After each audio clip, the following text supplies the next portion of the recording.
ताबईअ में रहंदियूं, हर वक़्तु ताबे में रहंदियूं ऐं जेतिरो समाज तोखे खपे ओतिरो पाण वटि रखिजांइ। भाई मञ के इहा आज्ञा ॾेई सतगुरु कोई डेरे ते आया।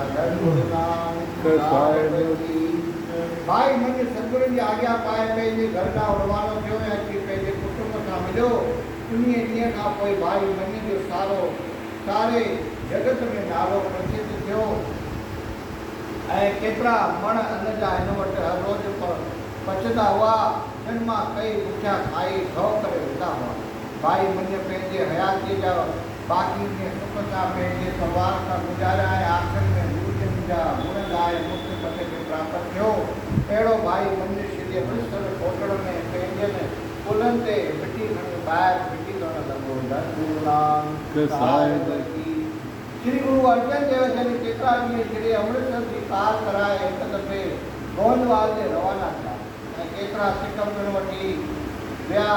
गोविंदवाल में पहुचण खां देश विदेशनि जूं संगत जो दर्शन करण लाइ अनेक प्रकार जूं भेटाऊं खणी अची साहिबनि जो दर्शन करे ख़ुशि थिया। साहिब जे उते अचण सां रोज़ु सुबुह खां वठी राति सूदो भॼन भाव जी धुनी लॻी पई हूंदी हुई। हज़ारे माण्हू पिया ईंदा वेंदा हुआ। हिकिड़े ॾींहुं हिकिड़ो सोनारो बहुड़ा नाले गुरुजन जो दर्शन करण लाइ आयो ऐं प्रेम सां दर्शन करे पंहिंजो मस्तक स्वामी जे चरणनि कमरनि ते रखी मथो टेकियाई ऐं केतिरे वक़्तु सूदो हथ ॿधी अॻियां बीठो रहियो। जॾहिं कृपाल सतगुरु हिन जे तरफ़ निहारियो तॾहिं हिन खे ॾिसी फरमाइण लॻा त कपट न कजांइ, जेकी तोखां पुछूं सो सच ॿुधाइजांइ। सोनारे हथ ॿधी अर्ज़ु कयो त हे प्रभु कपट बि वरी तव्हां सां कंदुसि, मां त तव्हांजे केर जी जीती आहियां।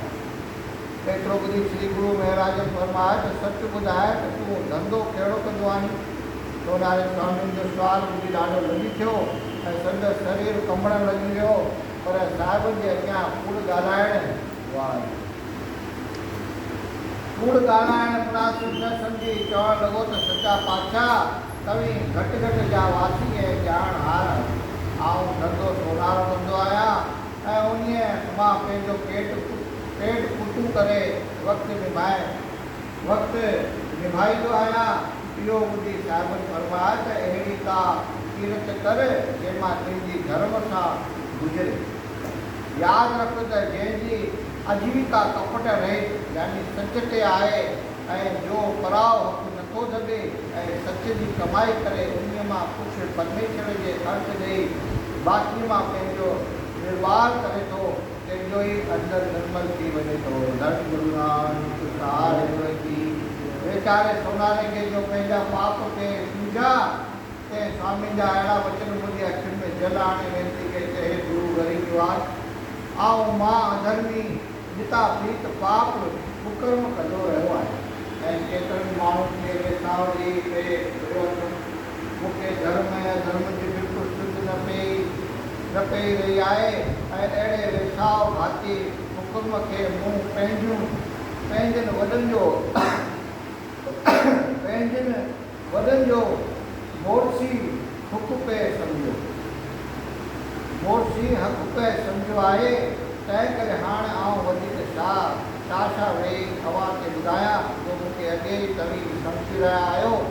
हाणे आउं अव्हां साहिबनि जे शरण आयो आहियां। तव्हांजो वॾो प्रताप आहे ऐं तव्हीं पतीत उदाहरण आयो तो मूंखे पंहिंजो विर्त ॼाणी पाप खां बचायो। सोनारे खे प्रेम में मगन ॾिसी ऐं हिन जे सच ॻाल्हाइण ते ख़ुशि थी वैराजन खे कृपा करे हिन खे इहो उपदेश ॾिनो त हे भाई तूं हर भर छो अची कूड़ में पियो आहीं। पाप कुकर्म करे तूं जेकी गॾु करी थो तो तोखे ख़बर आहे त तुंहिंजा पोयां कुपात्र थींदा या कुपात्र, पर जे खणी कुपात्र थियनि त तोखे त को बि ज़रूरत कोन्हे उन्हनि लाइ गॾु करण जो, छो जो हू पाण पंहिंजे मां पंहिंजो करे सघनि था। पर जेकॾहिं कुपात्र थियनि त उन्हनि लाइ कठो करणु आहे पाप जो दरवाज़ो खोलणु, छो जो कहिड़े बि धर्म जी कमाई कुपात्र किननि कमनि में विञाए नाश करे छॾींदा। नतीजो इहो थींदो जो गॾु करण वारे खे ऐं विञाइण वारे खे वॾी सज़ा मिलंदी।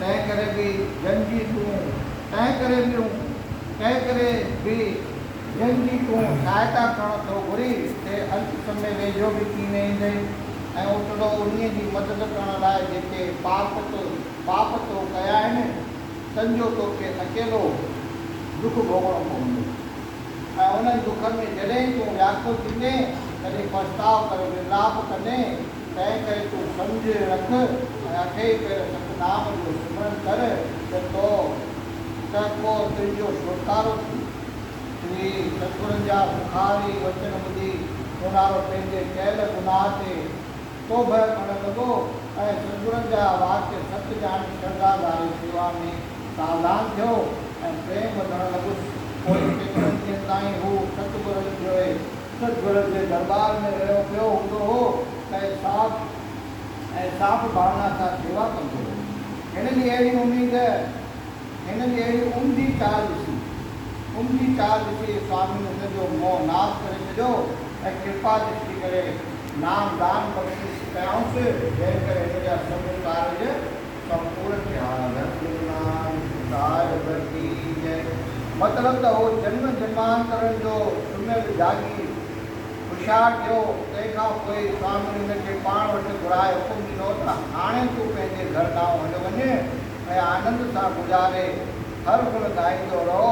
सोनारे हथ ॿधी वेनिती कई त प्रभु मूं ते हिकिड़ी वधीक महिरबानी करियो जो अहिड़ो रस्तो बतायो जो आऊं पंहिंजी आजीविका कहिड़ीअ तरह करियां जंहिं करे हिन भव जल खां बि पार पवां ऐं दोष बि न लॻे।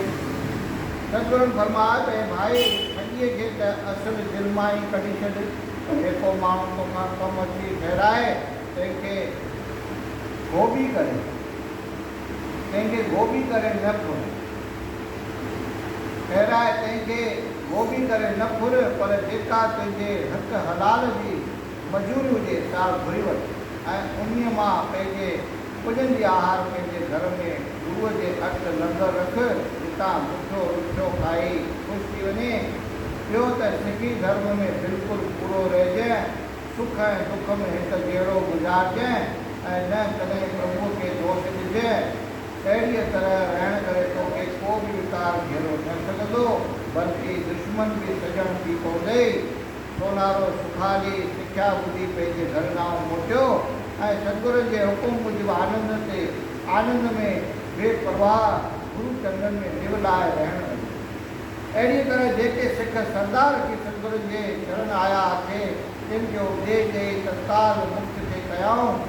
इन्हीअ तरह केतिरा ॾींहं गोविंदवाल में रही सतगुरु मोटी अमृतसर आया ऐं अची तलाब जे कम में लॻा। धन गुरु अर्जन देव घणा सफ़र आया ॾिसो पूरो थियण ॾिया न।